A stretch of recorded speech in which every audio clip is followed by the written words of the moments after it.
Hi everybody, it's Roxana with Past Present Herbs, and I'm just out here on my front porch and I'm swinging, and I wanted to come on and just talk briefly about an herb that many of you may already know about, but it's one that can be used on animals, and it can be used on cats, and I'll be more specific. But it can be used on humans as well. And I'm going to show you a picture of it here in just a minute.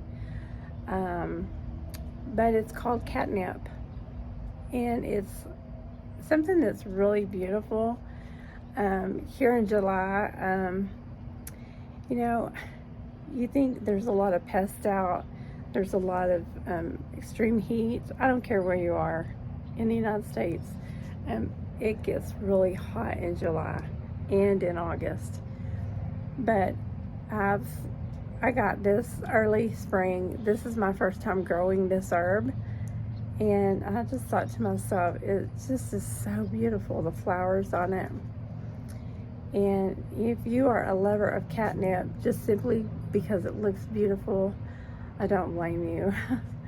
But if you like drinking it in teas, I'm going to go over some of the benefits with you. But for me, I love peppermint, but I can't drink peppermint anymore because I'm not anemic at this time, but I've been anemic in the past, and I don't want to. Even spearmint has some methanol in it, and so I don't really want to take a chance. But this is great for, like, I have it on my porch, and so it's great for repelling mosquitoes and other pests that might want to come my way. And so, yeah, it's great just to have here on the porch. Not only does it look beautiful, but you can just get a couple of flowers and leaves, rub it on your arms, or just keep it close by. And I'm out here on my porch, and I'm just absolutely loving this weather. We've got some rain barrels around, so they're closed up and they won't bring the mosquitoes, but just any kind of little puddles or just any kind of bugs or flying insects, it won't come near me because of this catnip. And I had a cat that come and visited me a couple of days ago.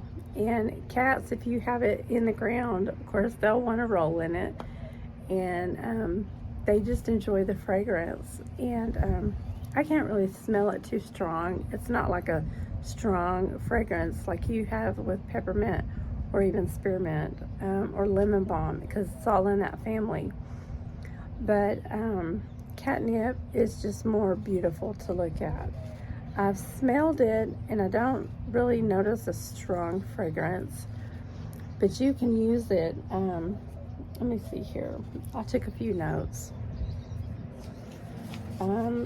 It's really good for arthritis. It's good for your intestines to calm down. Like if you have stomach pain, if you have like colicky or any kind of issues in the stomach, it's really good to help with respiratory conditions. Medically speaking, it has like a real calming effect for the stomach. Say you just got through, like I said, it's in the mint family. They said, just to make you a cup of tea out of it. And it just makes you feel very calm. And they said it does have a mild, hang on a second. They said my ears itching. They said it makes you feel a slight sedative effect. And they said if you've never had it, you might not want to drive or make plans, for the evening. You might want to go ahead and have, just a time to relax. And because it might have some people, it might not have that big of an effect. But if it's your first time, you might not want to just be making plans to go anywhere. They said that most of the time, It is, people who have headaches, it will make your headache go away. But they said also, like, it is not that effective on you if it's, if it's, how can I say this? I'm always trying to mix up my words. Like, if it's not going to work for you and it's going to be bad for you, then it'll have the opposite effect. If it's not working for you, then it'll also give you a headache. So say you're not going to be a lover of it, then it'll also have that, give you nausea and give you a headache. So then you won't want to repeat it. You won't want to take it again. So say I try to drink it and it's working good for me, it will take away my headache and it will make me drowsy and help me sleep. But if it is not working for me, then it will give me a headache and it will kind of give me a little stomach upset. So it'll have the opposite effect if it's not going to be a good herb for you, if that makes sense.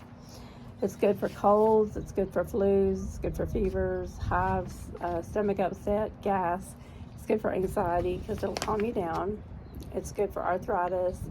It will increase your urination, so you may have to get up and go to the bathroom more than normal. It says it's good for treating any kind of worms. Now, I don't know if that's the herb by itself. I may have to do some more, but it says it's good for treating worms. Now it says that if you are already on your period and you need to start your period, if you're a girl, it may actually help you start your period. And it said it's good for hemorrhoids. It's good for inflammation. In other words, it's good for inflammation. So it may, the bad thing, if you drink more than 2 cups a day, it could give you like the vomiting and the headaches and just the general feeling of bad. So you want to be careful and not use it too much, and maybe not use it just by itself. So that catnip primarily is really good for deterring pests. And I'm going to use it in conjunction with some other herbs. And I'm going to use it in small doses. I'm not going to use it in large doses. And I'm not going to use it in the tincture form, although you can use it in the tincture form.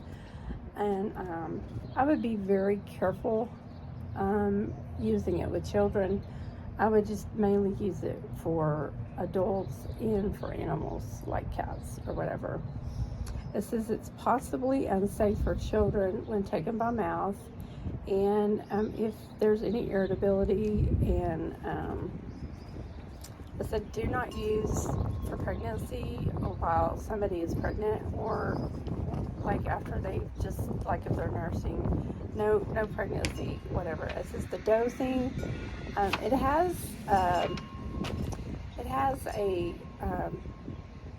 an effect on the central nervous system. So that's why I'm thinking like it slows things down, which is probably why you're having this sedative effect, which is okay. I mean, I'm going to show you a real quick picture of it. Okay, hang on just a minute. That's my picture. Isn't that pretty? That is so beautiful. I just love it, and I've cut it back like 2 or 3 times, but the flowers are just gorgeous. And you can cut it. I've cut it back like 2 or 3 times, and you just water. I don't put fertilizer with it or anything. And it's a real bright, pretty purple. And I didn't want to plant it in the ground. And this is a perennial, and it'll come back. I'll probably put it in a clay pot sometime in October. And we have a very long season here, and I'll put it either in my garage if I can't find room for it in the house, because I have a rosemary plant beside it, and I'll want to bring the rosemary plant in the house.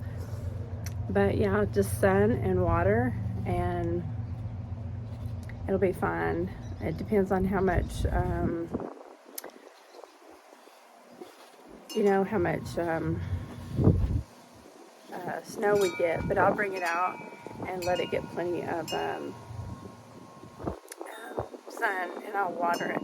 But if we don't get enough, because it's nice and warm in the garage, but I'll put a sun lamp on it and bring it out next year. And yeah, it ought to be good. Yeah. But I'm making teas, and I'm going to make a bug repellent, and I'm going to preserve it so that I have it to spray. And I may even make an ointment out of this so that I can have a bug repellent. And I'm putting together a recipe. And when I do, I'll bring you guys along. And I'm just putting my herbs together. But I wanted to talk about catnip today because of the fact that I've heard so many people talk about they take it safely as a tea, because when they get a headache, they drink some tea with catnip. And I've never really considered it. I know I bought catnip for a cat before. And but yeah, they say that when they have a cold or a flu, they drink tea. They've tinctured it. They've taken it very safely. I've seen other herbalists say that catnip is no problem for them. And I know that different herbs are for different people, just depending on what their constitution is. And but I bought it, and I've just enjoyed this plant so much this year. It is a beautiful plant, and I've had 3 or 4 clippings, and I've made some tea. It's not a terrible tea, but I have to just be very careful about the mint family because of me being anemic, and so I have to be very, very careful of what I do with the mint family. And so anyway, I just wanted to make a short video today, nothing long, nothing fancy. And I'm going to be putting together another video about a combination herb very soon. And so anyway, yeah, that's catnip for you. And be careful to always do your research, and be careful to always see what else is going on inside of your body. What should I do this herb, or is it just something that everybody else is doing? What is going on inside of my body, or if I take this herb, will it make what's going on inside my body better or worse? Because there are some things, like me, I was anemic, and by taking that herb, that would only make me worse. So you always want to check and make sure, is this herb going to be good for me, or is it going to be worse? Sometimes your doctor's not going to know. So be personally responsible for what you're doing.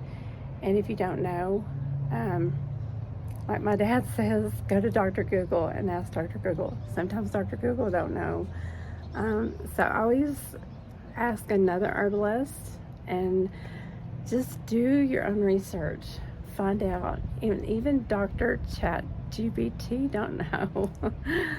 So sometimes it's better not to do anything. And but anyway, this is Roxana. I'm having a blessed day. I'm out here on my front porch, and I'm swinging, and I'm just enjoying the scenery. So I'll see you in the next video. Bye for now.